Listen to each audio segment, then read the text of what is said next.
सभी को नमस्कार। चैनल में पुनः आपका स्वागत है। आज हम केंद्रीय प्रवृत्ति के माप के अंतर्गत समांतर माध्य गणना की पार्ट 2 भाग 2 की बात करेंगे। इससे पूर्व की वीडियो में हमने ये जाना कि केंद्रीय प्रवृत्ति के माप क्या हैं, कौन कौन से इसके प्रकार हैं। उसी में हमने समांतर माध्य गणना की सरल विधि का अध्ययन किया। आज हम इसी के अंतर्गत श्रेणियों में व्यक्तिगत श्रेणी के जो भाग हैं, खंडित श्रेणी और अखंडित श्रेणी या सतत श्रेणी, उनका अध्ययन करेंगे। तो सवाल को हल करने से पहले हम ये जान लें कि श्रेणियाँ क्या है। जैसा कि हमने पूर्व में बताया था कि व्यक्तिगत श्रेणी से आशय सांख्यिकी में आंकड़े बिखरे हुए होते हैं, अर्थात जो सूचनाएं समंक जो होते हैं वो व्यवस्थित नहीं होते हैं। इनको व्यवस्थित करने के दो तरीके हैं। एक है खंडित श्रेणी जिसको हम डिस्क्रीट सीरीज कह रहे हैं, और दूसरा है अखंडित श्रेणी या सतत श्रेणी कंटिन्यूस सीरीज। तो खंडित श्रेणी में क्या होता है, जो समंक होते हैं उन समंकों के साथ ही उनकी आवृत्ति भी दी होती है, अर्थात प्रत्येक पद का अलग अलग मान और उनकी आवृत्ति अलग अलग होती हैं। तो ये होती हैं खंडित श्रेणी जिसको डिस्क्रीट सीरीज कह रहे हैं। दूसरा होता है कंटिन्यूअस सतत श्रेणी, अखंडित श्रेणी।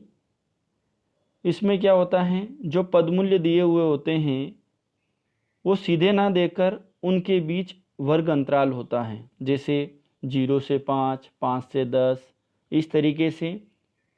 तो उनकी ऊपरी वर्ग की सीमा तथा उसके अगले वर्ग की निचली सीमा बराबर होती है। इसके साथ भी आवृत्ति दी हुई होती है, तो इसमें वर्ग अंतराल होता है। यही मुख्य अंतर होता है। तो चलिए बात करते हैं इसी में हम पहले भाग खंडित श्रेणी की डिस्क्रीट सीरीज की।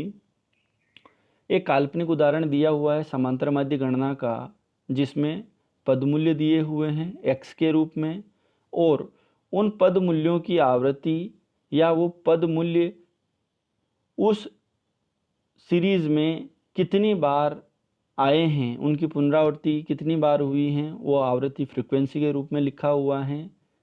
पद मूल्य जैसे 10 जो है वो 3 बार आया है, 20 4 बार, 30 6 बार, 40 4 बार, 50 3 बार। तो सवाल को हल करने से पहले हम क्या करेंगे, इनको व्यवस्थित रूप में जमा लेंगे। तो x यहाँ है वो है मूल्य, आवृत्ति f है, इनको हम लिखेंगे। सबसे पहले हम सूत्र देखेंगे कि खंडित श्रेणी के अंतर्गत समांतर माध्य गणना किस तरीके से की जा सकती है। तो x बार यह समांतर माध्य को बता रहा है, समेशन fx बटा n, n को हम यहाँ समेशन f भी लिख सकते हैं। तो ये जो समेशन जिसको जो उल्टे 3 के रूप में लिखा हुआ है, ये जोड़ को बताता है, योग को बताता है। तो समेशन fx क्या है, x या जिसको हम कह रहे हैं मूल्य और आवृत्ति f की गुणा है, पदमूल्य और आवृत्ति की गुणा है समेशन fx।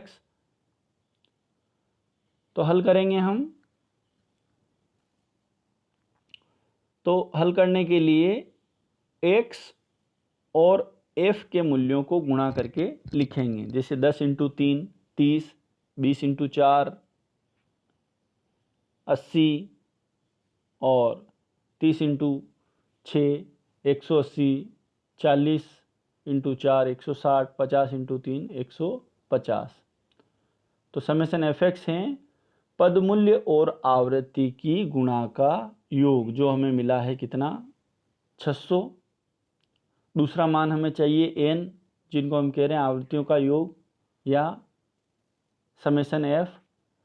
ये 3 से लगाकर 3 तक इन सब पद मूल्यों को जोड़ेंगे तो हमें प्राप्त हुआ है 20। सूत्र में मान रखकर हम हल करेंगे। तो 600/20, तो हमें ये पदमूल्य प्राप्त हुआ है कितना, 30। हल करेंगे हम 600/20, तो समांतर माध्य हमें मिला है कितना, 30।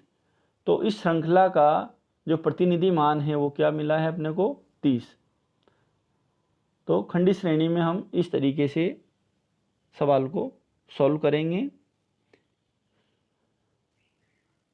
तो हमने आज जाना कि खंडी श्रेणी में समांतर माध्य की गणना किस प्रकार की जा सकती है। आगे आने वाले वीडियो में हम इसी के पार्ट सी की गणना करेंगे, जिसमें हम देखेंगे कि वर्ग अंतराल या सतत श्रेणी में समांतर माध्य की गणना किस प्रकार से की जा सकती है। आप इससे संबंधित सवालों को हल करने की कोशिश करें और इससे जुड़ी हुई जानकारी को हम वीडियो के डिस्क्रिप्शन में शेयर करेंगे। उम्मीद है आपको ये वीडियो समझ में आया होगा। कोशिश करें आप,